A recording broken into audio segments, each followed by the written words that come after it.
So that was the 3 fundamental techniques. Yeah. But But what now you I just want said, people to like me. yeah, you want people to like you, right? And what you just said fits perfectly. Talking about you need to be, this is the first thing, you have to be genuinely interested in other people, okay? I will say that Armel is probably the best person I know at this. When I first met him, no, seriously, he'd ask me so many questions about me where I'd be like, I would talk about me for like a while and I'd be like, oh shit, like, I don't know anything about Armel. Like, why haven't I asked him? And it was just because he would just ask me questions, and then he would literally, like, he wouldn't just ask me a basic question. He'd ask me a question, I'd answer it, and then he'd pick something out of my answer and ask me a better question than the one before. And it was just like this rabbit hole of what he was interested about my life, and it was cool because he really did like. He wanted to know more, and I was like, "That's dope." Like, it made me feel important, it made me feel appreciated. I had a good conversation, right? And he was listening. Like, there's so many things that he was doing right in that way, and it was just because he was just genuinely interested in what I had to say, and I felt then, really good about that. I picked out his little genuine interest, and then I was like, bam, got him on the podcast. You see, I you can arouse those eager wants out of people, but not like, seriously though. I think for me, like, one, I realize that I do that, but I don't realize that I do that. You definitely do it well. Like, yeah, it's like I don't know. One, I feel weird, like just being like, oh, let me insert myself. Like, oh, I just you bring up something, I'm like, oh yeah, no, I did that too. Like, to me, when someone does that, it's like, is it a competition, bro? Like, right. Another thing, but also it's probably from this book that I learned. Like, I promise you, over Probably that is. summer when I was just watching those videos, it made so much sense. And when you're like talking to someone, I also like just like the secrecy when I finish talking to someone and they have absolutely no clue And you know about everything me, and about I know them. everything about them. Like, I really like that point. But again, you see how over time, me and Ben's relationship ended up building off of this simple idea of just like genuinely being interested in that. And that's how I figured out that me and him had so much in common. We had a lot in common. Like, we still do. Like, way too much in common. At one point, like, if me and Ben lived together, it would just be like living with myself. No, low key. I was wake up and like me and Ben are just both waking up at like 7 a.m. in the morning. Like, why? Like, why? But that's another one. And I don't think we really need stress. Is one thing they also that's brought up, and this is difficult though. It's like remembering someone's birthday. Okay, yeah, that's such an easy way to tell someone you're interested in them or you remember them or make them feel important.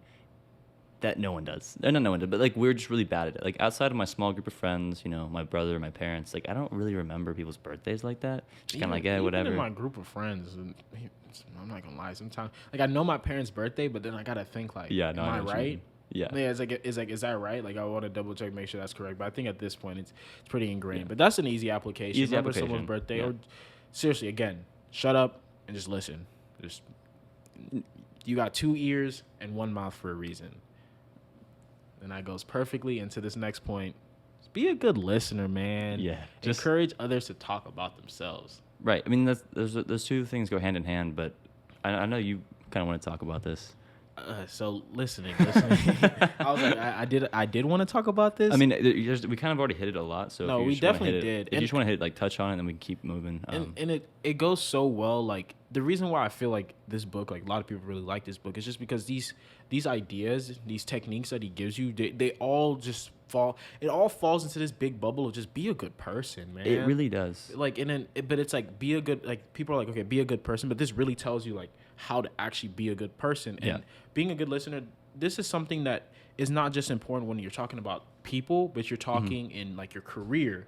Like if you're able to listen to like your boss and like really get to understand them. Like every time they talk, about something, like you remember maybe something specific and you bring that up in a conversation y'all have, and you guys are able to have a better connection, a better rapport, a better connection. I don't even know if I use the word rapport right. I just want to expand my vocabulary, right? You see your boy expanding his vocabulary. That's what SAT vocabulary. That's what reading does to you, man. I read and I'll just like Google words I don't know. That's how you learn. Big brain thinking. But on that, but also if you're in meetings and you're the person that's actually paying attention to what's happening, or if you're a good listener and you're able to pay attention in class, like the ability to be a good listener is far greater. In every single I like quotes a lot, and I like quotes a lot, man. Hit him with another one. Obviously, you can't tell. Give me one more. No, I never. I can never. He hits me with the quote like every time. On top of my head, I have one. One of the ones I like is Dale Carnegie. He says, you can't build a reputation on what you're gonna do. Like that one just hit. That one hits me, bro. I'm like I think about that one Damn. every day. Like I'm like, cause I talk a lot, man. I'll be like, yo, I'm gonna do this, I'm gonna do that, I'm gonna Yeah. do this, and I'm like, F it. Like you can't do you Yeah. can't, like, no one's gonna remember you as the dude that just said it. But back to the point of being a good listener is every philosopher or whatever I hear, they always talk about the ability to listen is powerful. The ability to be silent is powerful. Just because like sometimes like you don't, sometimes you'll oversay things, but at the same time, like if you're just able to listen again, you can extract so much important information, and information is what's going to separate you in every single aspect of your life. So that is my rant on it. But you know, Tom, we got to move to Ben's cute smile, because I don't smile.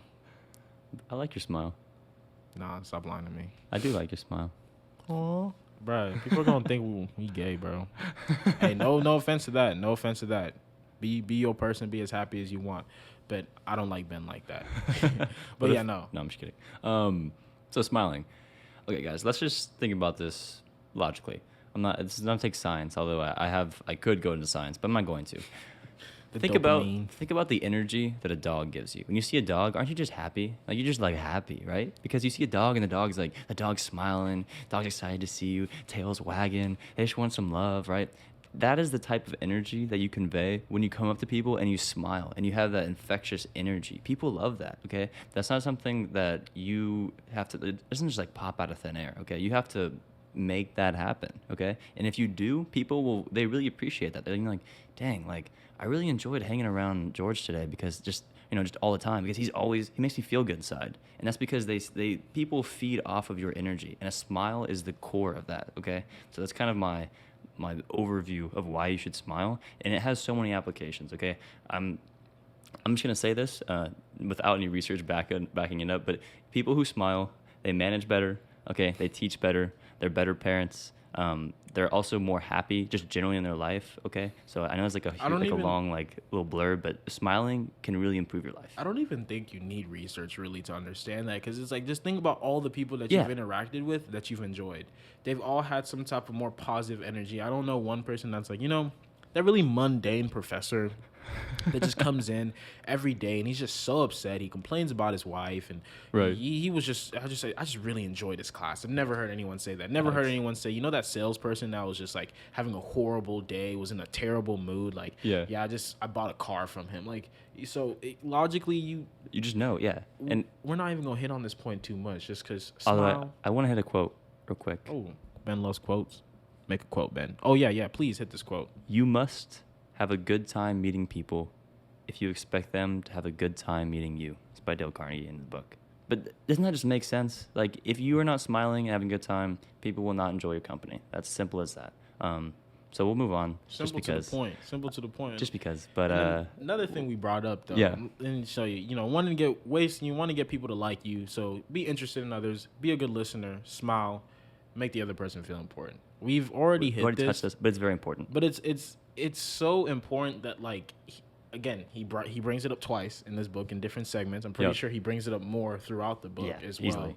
Like the idea of feeling important to me is just, it's huge, because there's this idea like UBI. If anybody heard of like universal basic income, right? Mm-hmm. So there's this argument against UBI that says, well, if you introduce UBI, you kind of strip away what humans fundamentally desire, and that's the feeling of being important, feeling like they're useful to something or someone.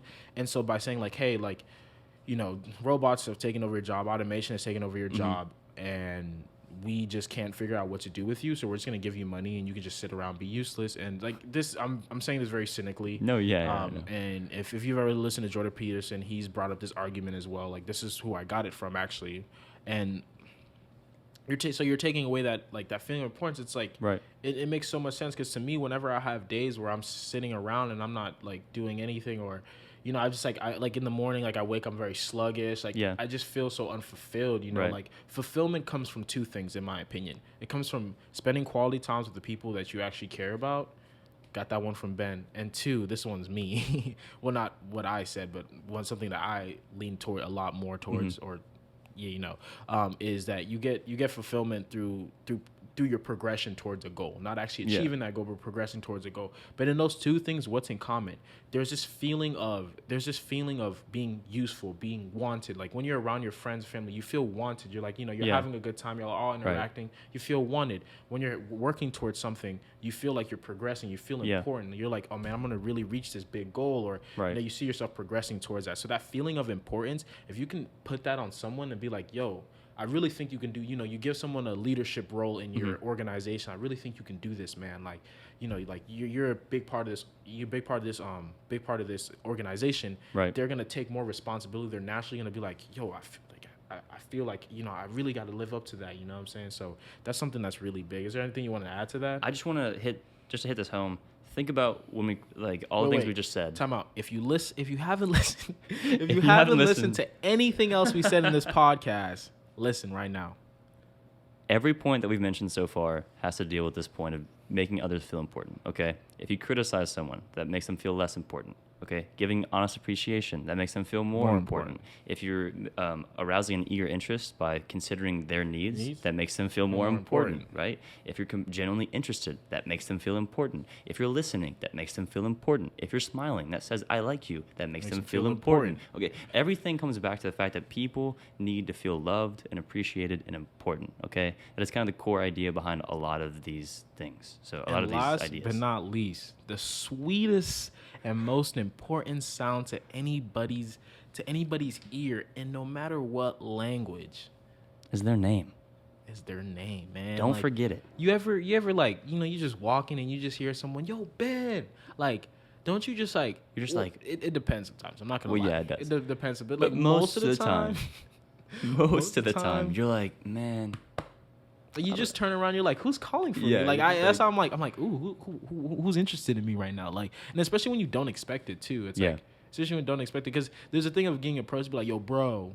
It's like, okay, cool, what's up? I've seen you before, and it's like, yo, Armel, oh, that's how I know you, the homie. Like, you really know me like that. Yeah. Like, I really know you like that. So that's, I don't know. We don't hit on this too much, but it's such a subtle but effective compliment when you meet someone for just one time and they say their name, and then 3 weeks later you're like, yo, what's good, bro? And like you're like, what's good, Joe, insert name there, right? Like they really appreciate the fact that you remembered their name, especially if they don't remember yours. They're like, oh dang, like he really values me. It's kind of back to the importance thing, right? If someone remembers your name, it means a lot to you, because you're like, wow, I must have been memorable, which makes you feel important. Yeah, and there's two things and I want to hit home on this. It's number one, like, and it's really important when you're first, like, especially dealing with like if you're focused on networking, but it's earlier in the relationship if you're remembering someone's name. Like early in the relationship, if you meet them once, like Ben says, and you turn around, you're able to like remember their name and bring it up. Like in my mind, whenever that happens to me, I'm like, yo, damn, like, he remembered my name. Like, I don't even remember his. And it's like, so that alone will like, you will be remembered more by that person because you said their name after just barely meeting them. But I think there is a time when like the name being used is like, I'm not always like, yo, I'm not always like Ben. Like, you get to a point where you just refer to each other as something common. It's like, bro, da. This. So when I brought that up earlier, of course, there's like different, based on y'all's relationship and how long you've known each other, the effectiveness of a name, of using that person's name, it diminishes. It diminishes, yeah. What is it called? Like the law of diminishing returns or whatever. Blah, blah. I just throw that law every time. I think that law applies to everything. Like there's diminishing returns in everything.